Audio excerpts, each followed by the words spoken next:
Doctor Paglia, buenas noches, ¿cómo le va? Buenas noches, Alfredo, ¿cómo está? Así que es primer candidato a diputado provincial. ¿Y esto qué lo motiva ahí a la política, doctor? Bueno, las motivaciones son varias.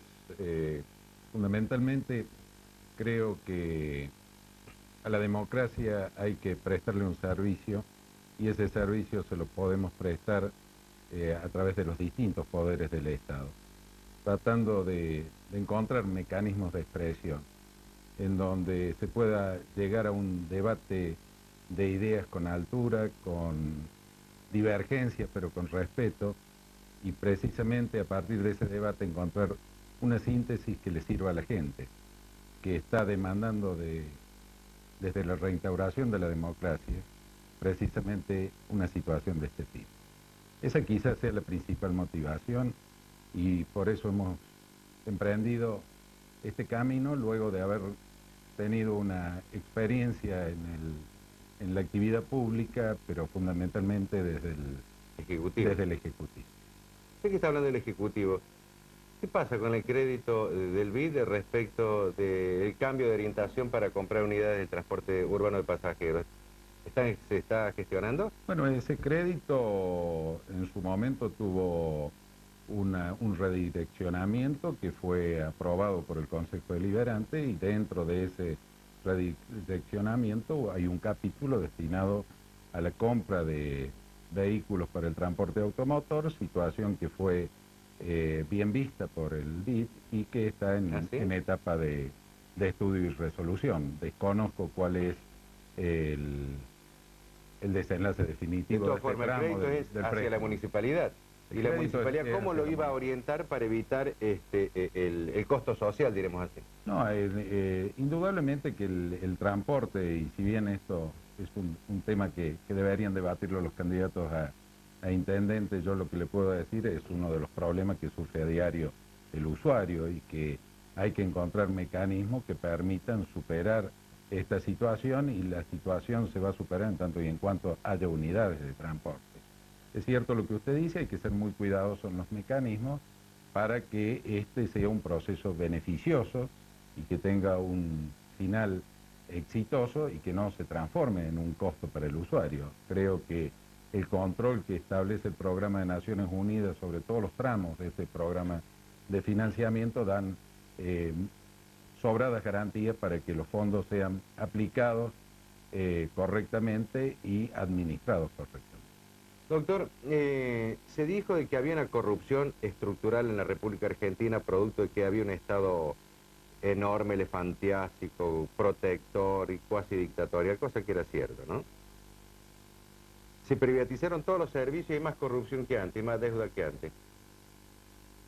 ¿Qué explicación le damos a la gente? Bueno, usted en su apertura marcó un caso paradigmático, es decir, que hace a todo un mecanismo de corruptela en el Estado, en donde lo que hay que tener muy claro cuál es el rol que debe cumplir el Estado en la sociedad. A ver. No es ni el Estado omnipresente, pero tampoco es un Estado ausente, en el cual resigne todos los roles creyendo que el mercado automáticamente lo va a solucionar. Porque Entonces, en los usted ha países... tenido dos estados, hasta el 70 y del 70 en adelante el nuevo. Yo el creo que ausente. lo que nosotros tenemos que darle una respuesta a la sociedad, precisamente estableciendo un mecanismo de equilibrio y de justicia a partir del rol que debe cumplir el Estado.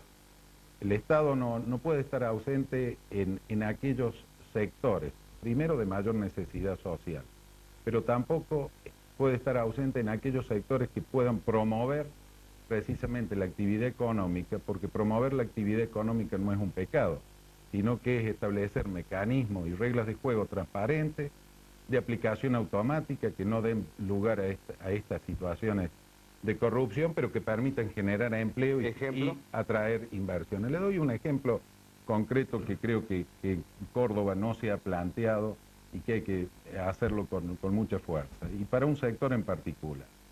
El este cordobés nosotros sabemos que forma parte y es parte muy importante de la cuenca lechera. Allí el productor tambero, que por lo general son cooperativas o pequeñas y medianas empresas, se ve sometido a un vaivén en los precios y en los valores que percibe de tal amplitud que cuando los precios van para arriba hay una euforia para invertir en el sector, pero cuando los precios van para abajo, el sector se encuentra en una depresión que le hace incluso imposible seguir adelante. Ahí tiene que estar presente el Estado.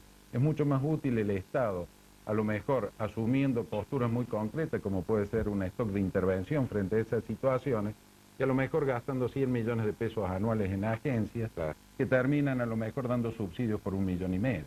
Entonces, los otros 98,5 millones se van en estructura de personal, en gastos, en viático, en gastos no discriminados. Creo que a partir del presupuesto hay que hacer una discusión muy amplia y muy clara en Córdoba para precisamente poder determinar cuál es la mejor asignación que tienen los recursos que percibe el Estado. Y cuando hay pobreza, ¿es útil, necesario, imprescindible en la presencia del Estado? ¿O envilece también el espíritu? ¿O puede confundir ayuda con lo que yo llamo la perversidad de la democracia, que es la demagogia? No, es muy buena su pregunta. Yo creo que en esto primero tengamos en cuenta y tomemos Córdoba. Córdoba viene de una estructura estratificada prácticamente en partes iguales, 33% de clase media alta y alta, 33% de clase media y 33% de clase media baja y baja. Pero ahora es 68 y 32, 68% de pobreza.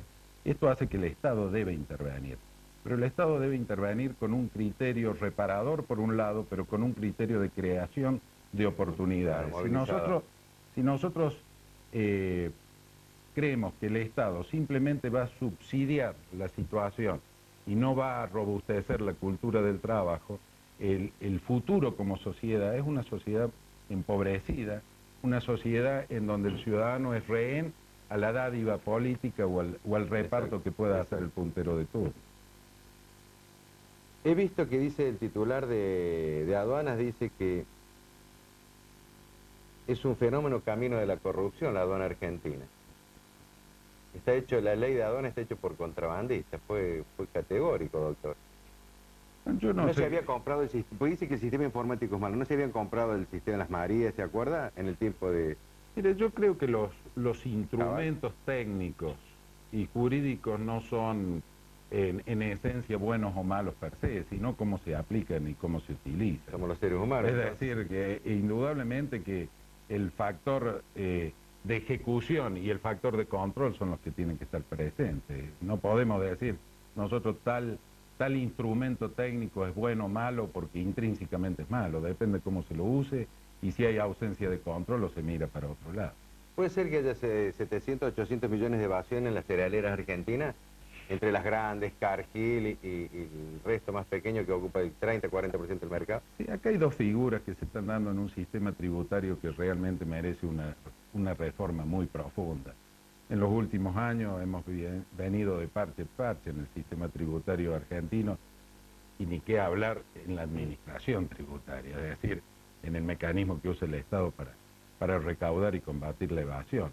Acá estos parches han permitido no solo la evasión en sí, sino también lo que es la elusión impositiva, es decir, los resquicios legales a través de los cuales se filtra la habilidad contable para disfrazar determinadas situaciones y pagar tributos en menor cuantía. Entonces esto hace que el sistema ya no funcione como tal.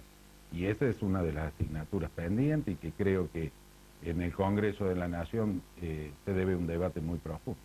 Pero creo que el Congreso está anticipando que no va a autorizar la figura de la asociación ilícita. Bueno, yo creo que eso es una cuestión de la justicia, es decir, son los jueces los que tienen que determinar cuáles son las figuras delictivas en las cuales se encuadran cada una de las conductas. Ahora, en materia tributaria es tan amplio el panorama y tan el déficit que tiene Argentina que hay que pensar en un sistema tributario totalmente nuevo, donde queden perfectamente tipificadas cada una de las figuras. ¿Y sigue siendo, como se sostenía en el gobierno anterior, 30, 40 mil millones la evasión anual en la Argentina? La evasión anual en Argentina llega a esos valores y la distorsión que ha introducido las reformas tipo parte que se han hecho en el sistema tributario hacen que eso se vaya potenciando. Entonces, precisamente, ¿cuál es la finalidad del sistema tributario. Es procurar fondos para solventar la actividad del Estado. No tiene la finalidad, como muchos creen, de redistribuir la riqueza. Eso lo tiene que hacer el Estado a través de su política Claro. de gasto público. Entonces, si no tenemos claros cuáles son los conceptos, va a ser muy difícil llegar a un sistema tributario que realmente funcione. ¿Y puede haber un crecimiento del mercado interno si no hay redistribución de la riqueza? ¿O no hay riqueza para redistribuir? Si la gente no tiene plata en el bolsillo, no va a consumir y por lo tanto no va a haber redistribución. Entonces, esto es un camino muy duro que tiene que afrontar Argentina y en donde creo que es de esperar que pasado el turno electoral veamos pautas claras de política económica que hasta ahora no la estamos viendo, no porque pretendamos una Argentina cerrada para algunos, como por allí ha dicho el presidente, y que creo que él es consciente de la necesidad de una cantidad de normas que sean compatibles entre sí, que digan, bueno, cuál es el camino que va a transitar en materia económica argentina. Caso contrario, ese elemento que le decía recién, que es vital para crear empleo, que es la inversión, pero la inversión productiva, Exacto. no la inversión especulativa que entra, aprovecha una situación determinada en una economía y se va, sino la inversión directa no va a venir ni de adentro ni de afuera si no hay pautas claras. Pautas claras, seguridad jurídica. Yo lo escuchaba al expresidente, decía que en la Argentina vinieron 150.000 millones de inversión en la Argentina. Y también lo escuché una vez a un individuo que no me merece para nada confianza, pero creo que decía una verdad. Usted compra los diarios, dice hoja 3, 5, 7, 9 y 11. Eran todas financiamiento para compras de cosas, es decir, era capital financiero que había venido a Argentina durante la época de Menem. ¿Vino capital productivo? Vino, hubo ahorro interno. Hubo inversión. Acá en esto, y yo lo he dicho públicamente y he publicado trabajos, creo que se confundió un instrumento económico con una política de esto. Es decir, cuando se creyó que el esquema de convertibilidad era una política de Estado, ahí empezaron los errores. Es decir, cuando usted quiere con un instrumento económico, sin dar los pasos de conducción política para ponerlo dentro de un esquema, indudablemente que si usted lo quiere mantener a rajatabla, ignorando lo que pasa alrededor del mundo, y va a terminar en una explosión, es una olla a presión que va juntando presión, y estalla como le sucedió a Argentina. ¿Y por qué se creció el déficit fiscal en aquella década infame?